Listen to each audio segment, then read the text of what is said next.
H D. Revanna ವಿರುದ್ಧ kidnap ಪ್ರಕರಣ ತನಿಖೆ ಚುರುಕಾಗಿ ನಡೀತಾ ಇದೆ. ಆರೋಪಿ ಸತೀಶ್ ಬಾಬುವನ್ನ ಕೋರ್ಟ್ಗೆ ಕರೆದೊಯ್ದು ಪೊಲೀಸರು ವಿಚಾರಣೆಯನ್ನ ನಡೆಸಲಾಗ್ತಿದೆ. ಎಚ್.ಡಿ. ರೇವಣ್ಣ ವಿರುದ್ಧ ಕಿಡ್ನಾಪ್ ಪ್ರಕರಣದ ತನಿಖೆ ಚುರುಕಾಗಿ ನಡೀತಾ ಇದೆ. ಕಿಡ್ನಾಪ್ ಪ್ರಕರಣದ A2 ಆರೋಪಿ ಸತೀಶ್ ಬಾಬುನನ್ನ ಕೋರ್ಟ್ಗೆ ಹಾಜರುಪಡಿಸಲಾಗಿದೆ. 14 ದಿನಗಳ ಕಾಲ ನ್ಯಾಯಾಂಗ ಬಂಧನಕ್ಕೆ ಕೋರ್ಟ್ ಆದೇಶವನ್ನ ನೀಡಿದೆ. ಕೆಆರ್ ನಗರದಲ್ಲಿ ದಾಖಲಾಗಿರುವಂತಹ ಕಿಡ್ನಾಪ್ ಕೇಸ್ಗೆ ಸಂಬಂಧಪಟ್ಟಂತೆ A2 ಆರೋಪಿ 14 ದಿನ ನ್ಯಾಯಾಂಗ ಬಂಧನದಲ್ಲಿ ಇರ್ತಾರೆ. ಎಚ್.ಡಿ. ರೇವಣ್ಣ ವಿರುದ್ಧ ಕಿಡ್ನಾಪ್ ಪ್ರಕರಣದ ತನಿಖೆ ಈಗ ಚುರುಕಾಗಿ ನಡೀತಾ ಇದೆ. ಕೆಆರ್ ನಗರದಲ್ಲಿ ನಿನ್ನೆ ಸಂಜೆ 7 ಗಂಟೆಗೆ ದಾಖಲಾಗಿರುವಂತಹ ಪ್ರಕರಣ ಇದು.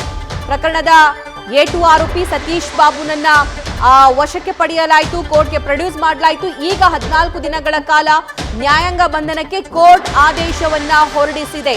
A1 ಆರೋಪಿ ಹಾಗಾದ್ರೆ ರೇವಣ್ಣನವರ ವಿಚಾರಣೆ ಯಾವಾಗ ನಡೆಯುತ್ತೆ, ಅವರನ್ನ ಯಾವಾಗ ವಶಕ್ಕೆ ಪಡೆಯಲಾಗುತ್ತೆ ಅನ್ನೋದಕ್ಕೆ ಸಂಬಂಧಪಟ್ಟಂತೆ ಪ್ರಶ್ನೆಗಳು ಕೂಡ ಮೂಡ್ತಾ ಇವೆ. IPC ಸೆಕ್ಷನ್ 164A ಅಡಿಯಲ್ಲಿ ದಾಖಲಾಗಿರುವಂತಹ ಕೇಸ್ ಇದು. ನಾನ್ ಬೇಲೆಬಲ್ ಕೇಸ್ ಆಗಿದೆ.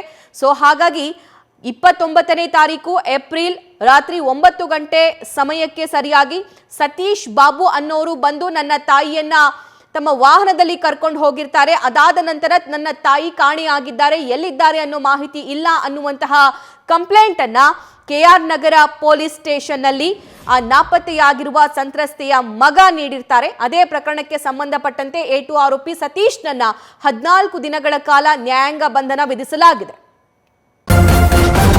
ನ್ಯೂಸ್ ಫಸ್ಟ್ ನಿರ್ಭೀತಿಯಿಂದ ನಿಮ್ಮ ಪರವಾಗಿ.